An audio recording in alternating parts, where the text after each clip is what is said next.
כך, איך יש פה כאלה שאוהבים כל דבר לקחת ולסובב אותו שיתאים להם לאג'נדה שלהם.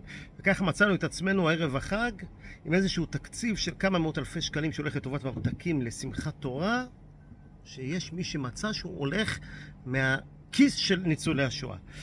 אז הלכתי לבדוק מה עוד הולך מהכיס של ניצולי השואה. קרן הקולנוע הישראלי, עמותה שמטרתה לעודד הפקתם של סרטים ישראלים מופקים על ידי חברות הפקה ישראליות.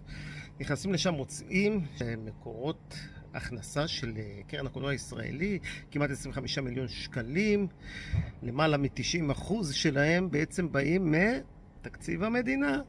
עכשיו, אם הולכים ככה לאזורי פעילות של הארגונים שנמצאים תחת גיידסטאר, שימו לב למספרים. 30% לתל אביב, רק 1.7% יהודה ושומרון, ויש פה איזושהי חלוקה של עוד מספרים לפי אזורים. תשמרו את זה בראש, ככה אנחנו עוד מעט נסתכל על המספרים האלה שוב. עכשיו, מה מעניין? ביהודה ושומרון גרים כ500,000 תושבים, קצת מעל.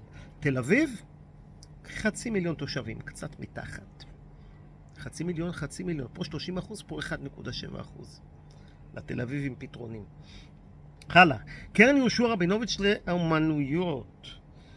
קרן שתומכת בתחום הקולנוע, אותו דבר כמו קרן הקולנוע הישראלית. 38 מיליון שקלים לשנה. הולכים לבדוק, ו-92.7% מזה תקציב מדינה. חשבוננו, כסף שיכול ללכת לניצולי השואה אגב. עוד 1.6%. תקציב ברשויות מקומיות, שוב על חשבוננו, שוב כסף של ניצולי שואה. אבל מה שמעניין, שימו לב, עכשיו נלך לאזור פעילויות של הארגונים בתחום. תל אביב 30%, ירושלים 21.9%, הצפון 14.8%. קחו את המספרים האלה, לך קרן הקולנוע הישראלית, אחד לאחד, הכל אותו דבר. באותה חלוקה, באותה פריסת עוגה, יהודה ושומרון, 500,000 תושבים מקבלים 1.7% מהתקציב הזה, בתל אביב, 500,000 איש מקבלים 30% מהתקציב הזה. והנה, תל אביב השבעה והמדושנת מקבלת עוד תקציבי מדינה על חשבון הציבור.